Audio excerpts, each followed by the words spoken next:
Why relationships are so complicated nowadays? I mean, people are ready to, stay in good relationship, but they are not ready for marriage.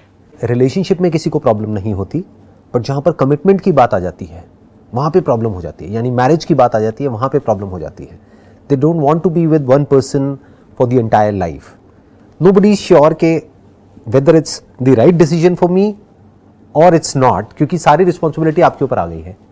पहले के time में क्या होता था, घर वालों की रिस्पॉन्सिबिलिटी होती थी, या टिपिकली जो अरेंज मैरिज में भी होता है कि रिस्पॉन्सिबिलिटी फैमिली की है.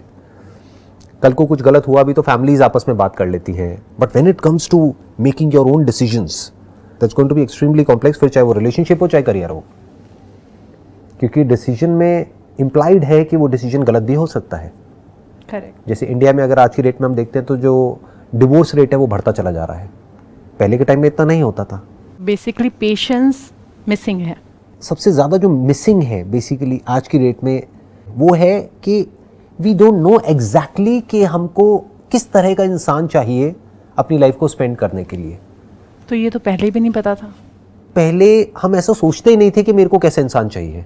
वो डिसीजन कोई और लेता था. अब आपको खुद को लेना है डिसीजन, तो now you need to figure out. जैसे फॉर एग्जाम्पल पहले के ज़माने में क्या होता था, करियर आप खुद नहीं चूज़ करते थे, उनके घर वाले उनको बता देते हैं कि तुम्हें यही करना है. मानो ये सरकारी नौकरी करनी है तो करनी है, किसी भी तरह से तुमको क्रैक करना है. तो उनके खुद के माइंड में कंफ्यूजन नहीं होता है.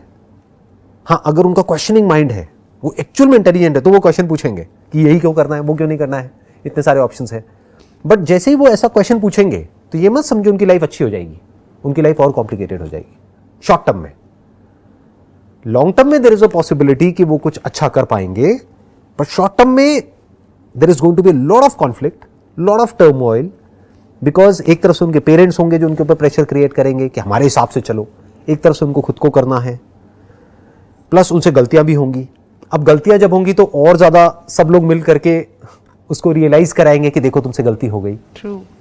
तो बेसिकली ये जो सारी की सारी जो प्रॉब्लम है ना, चाहे रिलेशनशिप हो चाहे करियर हो, दोनों इंटर रिलेटेड है, क्योंकि अल्टीमेटली क्या है, एक decision, commitment to one thing और वन पर्सन.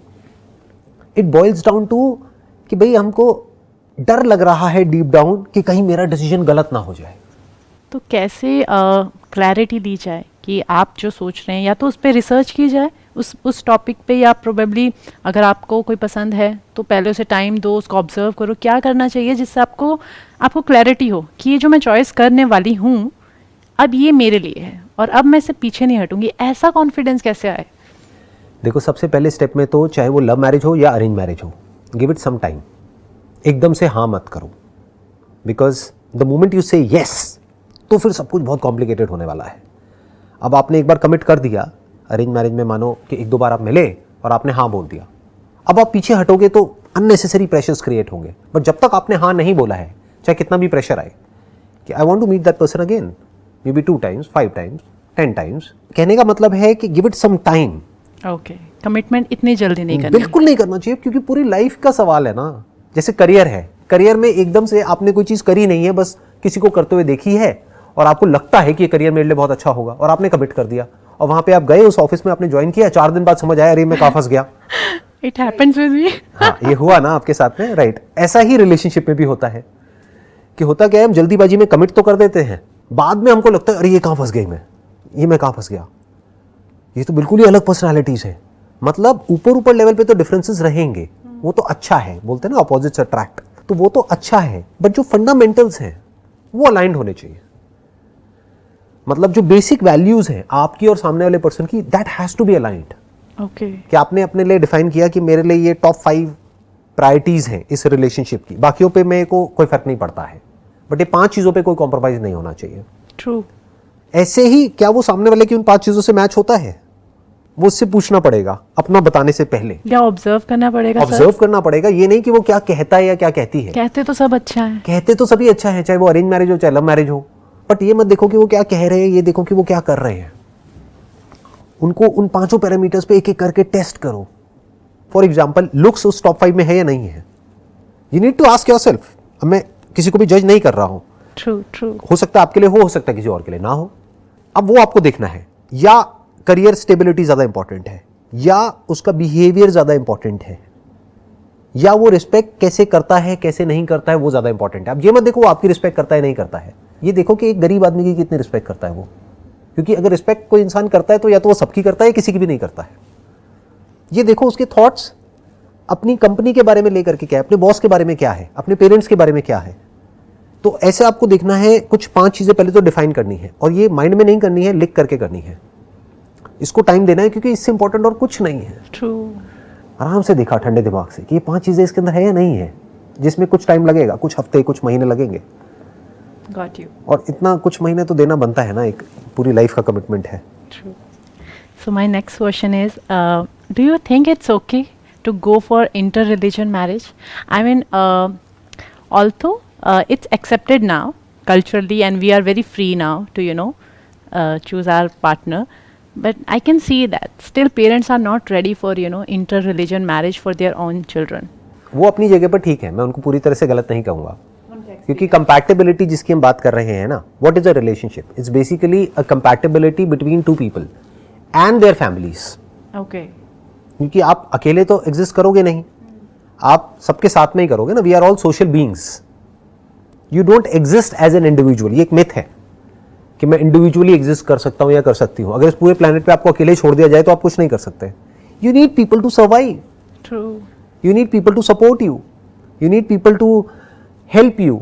तो एक टीम की जरूरत पड़ती है, लोगों की जरूरत पड़ती है, फ्रेंड्स की जरूरत पड़ती है, रिलेटिव्स की जरूरत पड़ती है। तो बेसिकली क्या होता है, इंटर रिलीजन में आप ये कह सकते हो एक तरह का ग्रुप हो गया, तो वो अपने ग्रुप से आइडेंटिफाइड है, तो वहां पर एक दूसरे के साथ में जेलअप करना बहुत आसान हो जाता है, क्योंकि बहुत कुछ कॉमन होता है वहां पर डिस्कस करने के लिए। प्लस उन्हें ये पता है कि सिर्फ उनके स्टैंड पॉइंट से नहीं, आपके स्टैंड पॉइंट से भी you will be more comfortable in the kind of environment, जिस तरह के एनवायरमेंट में आप बड़े हुए हो। एकदम से आपको ले जाके एक अलग एनवायरमेंट में डाल देंगे तो you will start feeling uncomfortable. तो if you are ready for this discomfort in the short term, क्योंकि नई आदत कोई भी हम चेंज करते हैं ना तो उसमें डिस्कंफर्ट होता है। फॉर एग्जाम्पल, आप बचपन से ही पहाड़ों में रहे हो, माउंटेन्स पर रहे हो, हिमालय में रहे हो, और बहुत एक ठंडे एटमोसफेयर पे रहे हो। आपको एकदम से ले जा करके रेगिस्तान में शिफ्ट कर दिया जाए जहां पर टेम्परेचर बहुत ज्यादा है, तो क्या होगा? Yeah, it will take some time. तो ये पता होना चाहिए। अगर आप ये सोचते हो कि भाई मैं इंटर रिलीजन मैरिज कर लूंगी और सब कुछ बहुत बढ़िया रहेगा, घर वाले भी खुश रहेंगे, दोनों के घर वालों में क्लैशेस होने के चांसेस हैं, Okay. आपके भी आपस में क्लैशेस होने के चांसेस हैं। जब भी 2 अलग अलग लोग बिल्कुल अलग अलग बैकग्राउंड से, अलग अलग थॉट प्रोसेसेस से, अलग अलग रिलीजन से एक साथ में आएंगे तो फैमिली के लेवल पे भी क्लैशेस होंगे, पर्सनल लेवल पे भी होंगे, सब कुछ होगा। बट ये पहले से क्लियर होना चाहिए कि हमारे लिए जो इंपॉर्टेंट है इस रिलेशनशिप में वो ये 5 चीजें हैं, वो 5 चीजें तुम में भी है, मुझ में भी है। तो वो जो क्लैशेस आएंगे वो कुछ टाइम तक आएंगे, पहले से पता होना चाहिए, ताकि जब क्लैश आए तो आप एकदम से ये ना हो जाओ कि ये क्या हो रहा है। True. तो आपको पता होगा कि कुछ महीनों तक प्रॉब्लम रहेगी, 2, 4, 6 महीने, मैक्सिमम 1 साल। सब कुछ सेटल होने में टाइम लगेगा। जैसे कुछ आंधी तूफान आएगा तो वो कुछ दिन तो रहेगा, but you must be mentally prepared to face that. If you are ready for it then it's okay. आप दोनों तैयार हो कि प्रॉब्लम्स आएंगी। अगर दोनों बहुत मैच्योर हैं तो क्या ऐसी कंडीशन में इस चीज़ को सोचा जा सकता है या नहीं? सोचा जा सकता है, that's what I am saying, कि मतलब उसमें कोई बुराई नहीं है किसी ऐसे पर्सन के साथ शादी करने में जो कि बिल्कुल ही एक अलग बैकग्राउंड से आ रहा है। आप तो रिलीजन की बात कर रहे हैं, I am talking even about nationality for that matter, कि आप इंडियन हैं और कोई है जो मान लो अफ्रीकन है या यूएस से है या यूके से है या कहीं और से है, तो एक तरह से 2 अलग अलग कल्चर्स हो गए ना। True. तो you can even get married to that person, बशर्ते If you are ready to if you are ready to face the challenges that you are going to face in the short term and even in the long term, आपको ये ready होना पड़ेगा। बिल्कुल ऐसा है जैसे आप जिम ज्वाइन करते हैं नया नया, तो आपको पता है कि जो शुरू के कुछ महीने हैं वो बहुत मुश्किल होने वाली है, बहुत पेन होने वाला है, तो you have to go through that pain. तो if you are mentally ready for it, तब तो आप जिम में टिकोगे, नहीं तो जिम को छोड़ दोगे 4 दिन में, जैसे 99% लोग छोड़ देते हैं। तो ऐसे ही अगर रिलेशनशिप में आप बहुत ज्यादा मेंटली प्रिपेयर्ड हो, आप दोनों ही, कि अब जो भी होगा we will overcome it no matter what. इस अनरियलिस्टिक एक्सपेक्टेशन के साथ में अंदर नहीं जाना है कि नहीं नहीं सब कुछ बहुत अच्छा हो जाएगा। हम एक अनरियलिस्टिक एक्सपेक्टेशन के साथ एक रिलेशनशिप में चले जाते हैं कि हमको एक दूसरे से प्यार है, जबकि इस वर्ड को हमने कभी फिगर आउट नहीं किया व्हाट दिस लव इज। जिसको हम लव कहते हैं वो कुछ नहीं है, वो कुछ टाइम का एक अट्रैक्शन होता है इन मेजॉरिटी ऑफ द केसेस, कि एक दूसरे के एट्रीब्यूट्स की तरफ अट्रैक्टेड हैं। जब रियलिटी सामने आती है तो लव वव सब मिट्टी हो जाता है। So sir, tell us more about, I heard people say few people are in love with God and people are love in person also, right? So what is the difference between love with God and love with a person, except this physical intimacy? What is the difference? जो love for God है ना, ये अपने आप में एक बड़ा ही abstract concept है. क्यों? क्योंकि व्हाट इज गॉड? गॉड को कभी आपने एक्सपीरियंस तो किया नहीं है. तो गॉड मतलब क्या? एक थॉट है, एक आइडिया है, एक बिलीफ है जो आपके माइंड में है, एक इमेज है. तो if you are saying I am in love with God, तो ultimately what you are saying is I am in love with my idea of God. तो you are in love with your own belief, your own idea. You are not in love with God, क्योंकि God से अगर आप जाकर के पूछोगे कि are you in love with me, वो कहेंगे आप कौन हो. तो you are in love with your own imagination, which is okay, because it gives you kind of a psychological security, जो कुछ लोगों के लिए बहुत जरूरी होती है. कि इस लोनली वर्ल्ड में at times we need something to hold on to. जब सब कुछ छूट रहा होता है, जब बाहर सब कुछ तहस नहस हो रहा होता है, तो we need something to hold on to. जैसे कोई इंसान है, वो भूतों से बहुत डरता है, तो उसको एक ताबीज दे दिया जाता है कि ये पहन ले तो कोई भूत तेरा कुछ नहीं बिगाड़ेगा. तो वो ताबीज काम करता है. किस लेवल पे करता है? साइकोलॉजिकल लेवल पे करता है. एक्चुअल में कोई भूत से नहीं बचाता है उसको, क्योंकि भूत है ही नहीं, तो भूत से बचाएगा क्या. ऐसे ही ये जो साइकोलॉजिकल बिलीफ सिस्टम होता है, ये हमको बचाता है, एक कंफर्ट देता है. आपको ये होता है आई am in love with God. What does that mean? कि चाहे कुछ भी होगा मेरे साथ, बुरे से बुरा, भगवान मेरे साथ कुछ बुरा नहीं कर सकता है. तो आपको एक पॉजिटिव अप्रोच मिल रही है लाइफ में. या फिर मे बी आपके आगे कोई आइडल है, किसी मंदिर में आप गए, वहां पर जाकर के आपने हाथ जोड़े, अपना सर झुकाया, and you just let go कि भगवान अब मेरे से नहीं हो रहा, तू संभाल ले. तो that's basically entering into a state of gratitude and compassion and love. What is love? Love is to be one with the whole. In that moment you are one with the whole, you are one with the universe. क्योंकि आपका मैं बीच में से हट गया है जब आपने सरेंडर कर दिया है. आपने भगवान के आगे जाकर के सर झुकाया और आपने अपने आप को सरेंडर कर दिया. जो आपका थॉट है, जो बहुत ही फ्रेगमेंटेड है, जो बहुत ही लिमिटेड है, उससे आपने अपना कंट्रोल छोड़ दिया. तो अब आपकी नेचर की इंटेलिजेंस आपके थ्रू ऑपरेट कर रही है उस मोमेंट में. फ्री कर दिया अपने आप को. वही तो करना होता है. जैसे कोई बीमारी है, उससे हील कैसे होते हैं? जानवरों के अंदर ये इंटेलिजेंस फीडेड है. जानवर क्या करते हैं? जैसे ही कोई बीमारी होती है, वो अपने आप को सरेंडर कर देते हैं. वो खाना पीना छोड़ देते हैं, जा करके लेट जाते हैं. तो एक तरह से आप कह सकते हो कि उन्होंने नेचर की इंटेलिजेंस को अपने आप को सरेंडर कर दिया. हम क्या करते हैं? जब बीमार होते हैं तो माँ बाप क्या करते हैं? जा करके बच्चे को और खिलाते हैं कि ताकत आएगी. अरे ताकत नहीं आती है उससे. वो ताकत डाइजेशन में चली गई, डाइजेस्ट करने में लग गई. उस वक्त ताकत चाहिए थी, लेकिन हमने और गड़बड़ कर दी. तो ये क्या किया हमने? थॉट के लेवल पे हमने गड़बड़ कर दी. नेचर की इंटेलिजेंस जो है वो संभाल लेती है चीज़ों को, हमको पूरे के साथ जोड़ देती है. इस जुड़ने को ही योग कहते हैं, जुड़ने को ही प्यार कहते हैं. वाओ. सो कंपैटिबिलिटी आपने बोला, आप मुझे बताएंगे कंपैटिबिलिटी और केमिस्ट्री ये कैसे ज़रूरत है और कैसे अलग है? दोनों बड़ी अलग अलग चीज़ें हैं. एक है केमिस्ट्री. केमिस्ट्री मतलब क्या? कि केमिकल लोचा जो हमारे ब्रेन में होता है किसी को देख करके. You can call it attraction, you can call it, जैसे किसी को देखा तो एकदम से अंदर डोपामिन रिलीज हुआ, सेरोटोनिन रिलीज हुआ, या कोई केमिकल ऐसा रिलीज हुआ, एक फील गुड, एक ऑक्सीटोसिन एक केमिकल होता है. किसी को टच किया तो एक केमिकल रिलीज होता है, तो वी फील गुड. तो that you can call it as chemistry. ये केमिस्ट्री जैसे इंसानों में ऑपरेट करती है, वैसे जानवरों में भी करती है. जैसे दो एक दूसरे की तरफ अट्रैक्ट होते हैं, दो जानवर, बिल्कुल ऐसे ही दो लोग एक दूसरे की तरफ अट्रैक्ट हो जाते हैं. उसका जो रीजन होता है, जो जड़ होती है, वो केमिस्ट्री होती है. But chemistry can create lot of complications in your life as far as a relationship is concerned. Compatibility is a different ball game altogether. Chemistry is a part of compatibility. यानी एक जो intimacy है, physical intimacy है, that is a part of compatibility. मतलब मानो उसके लिए, compatibility के लिए आपको 10 चीजें चाहिए दो लोगों के बीच में, उसमें से एक केमिस्ट्री है, यानी बायोलॉजी है. तो केमिस्ट्री को ज्यादा वेटेज नहीं देना है. कुछ भी नहीं है. मे बी 10% केमिस्ट्री हो गया, बाकी का 90% तो कुछ और है ना. केमिस्ट्री आपके बीच में बहुत अच्छी है, but as far as respect is concerned तो कंपैटिबिलिटी नहीं है. सामने वाला आपकी रिस्पेक्ट नहीं करता है, ट्रस्ट नहीं करता है, या आप उस पर ट्रस्ट नहीं कर सकते हो. तो ऐसी रिलेशनशिप का क्या करोगे? ऐसी केमिस्ट्री का क्या करोगे? ये तो और कॉम्प्लिकेटेड हो जाएगी. अब आप क्या करोगे? किसी और के साथ रिलेशनशिप में जाओगे तो इस केमिस्ट्री को उस केमिस्ट्री के साथ कंपेयर करने लग जाओगे. And this is bad. This is really bad. इसको ना क्वांटम फिजिक्स की फील्ड में बोला जाता है, क्वांटम मैकेनिक्स में, whatever is not forbidden is mandatory, is compulsory.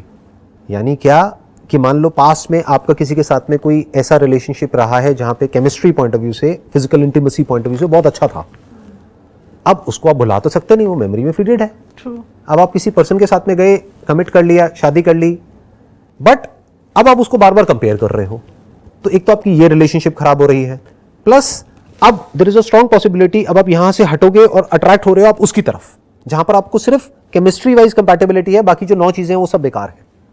तो अब ना आप यहां के रहे ना वहां के रहे, और खुद के तो रहे नहीं, खुद का कैसे रहोगे? Now you are like stuck ना, अब आप बीच में फंस गए, अब आप ना यहां हो ना वहां हो। तो बेसिकली अब इस सब से कैसे बचा जाए, आपको समझना होगा किस चीज की इंपॉर्टेंस कितनी है लाइफ में, जिसकी जितनी है उससे ज्यादा दे दी तो फंस जाओगे। मैंने आपके एक लेक्चर में आपके एक सेशन में सुना था, जब आप शादी कर लेते हो तो वही सब कुछ नहीं होता है, वो एक रोल है आपका, आपकी लाइफ उससे बहुत बढ़कर है। आप सब कुछ 100% मत सोचो अब यही सब कुछ है, ये नहीं रहा तो कुछ नहीं रहा। राइट। और वो वर्ड्स बहुत पहले सुने थे, 4-5 साल पहले, तो कुछ कुछ वर्ड्स हमेशा आपको याद रह जाते हैं जो आपकी लाइफ में बहुत ज़्यादा स्पेशल होते हैं। It's basically based upon reality, क्योंकि शादी आज की डेट में it's a harsh reality, it's a fact कि इट मे और may not work. There are lots and lots of factors which are involved, क्योंकि अब बात होती है इक्वालिटी की। पहले के ज़माने में ये बात नहीं होती थी, पहले क्या होता था, पति है मतलब परमेश्वर है, चरणों की दासी है and all that stuff, right.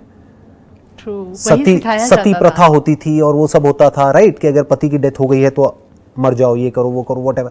तो ये सब चीज़ें कहीं ना कहीं डीपली रूटेड थी हमारी सोसाइटी में आज से कुछ सालों पहले तक। बट आज की डेट में क्या है, लड़का लड़की कुछ नहीं होता है, दोनों बराबर हैं। तो जहाँ बराबर है वहाँ पर क्या आ गया, पार्टनरशिप आ गई। पार्टनरशिप में क्या देखना होता है, बेसिकली कंपैटिबिलिटी को देखना होता है। सो आइडियली क्या होना चाहिए कि चाहे अरेंज मैरिज हो चाहे लव मैरिज हो, एक कंपैटिबिलिटी टेस्ट होना चाहिए, जो कोई न्यूट्रल कोई ऑर्गेनाइजेशन या कोई पर्सन बैठ करके उनका दोनों का कंपैटिबिलिटी टेस्ट करे, जो ना लड़के वालों की तरफ से हो ना लड़की वालों की तरफ से हो, जो ना इसका दोस्त हो ना उसका दोस्त हो। आइडिया मिल गया, राइट। अभी बहुत सारी startup start why not, why not. हाँ, लेकिन आज आई एम के श्योर यहाँ पर बहुत लोग जो अभी देख रहे हैं, ऐसे स्टार्टअप होने चाहिए, आइडियली होने चाहिए। मतलब जब एक ऐसी वेबसाइट है जिसको बोलते हैं, जैसे मान लो शादियों के लिए, इसके लिए उसके लिए बहुत सारी वेबसाइट्स हैं जहाँ से एक लड़का लड़की को मिलवाते हैं, अरे तो उससे ज़्यादा इंपॉर्टेंट ये है कि कुछ ऐसी एक वेबसाइट होनी चाहिए या कोई ऐसी कंपनी होनी चाहिए जहाँ पर पैनल पर साइकोलॉजिस्ट हों जो कि ट्रेंड हो साइकोलॉजी को समझने में, और वो दोनों की साइकोलॉजी को समझे और इसको प्रेडिक्ट करें कि फ्यूचर में इनके सक्सेसफुल होने के चांसेस क्या हैं।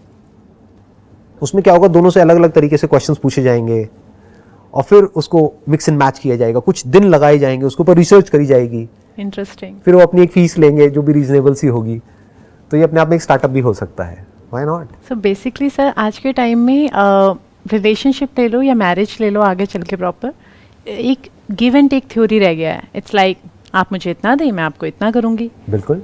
तो वो ग्रैटिट्यूड, वो सेल्फलेस सर्विस मिसिंग है। वो अब हो भी नहीं सकती, प्रैक्टिकली पॉसिबल भी नहीं है। उसके पीछे रीज़न है, क्या होता है, वो तब तक ही हो सकती है जब तक एक इंसान का इंटेलेक्ट डेवलप नहीं हुआ है।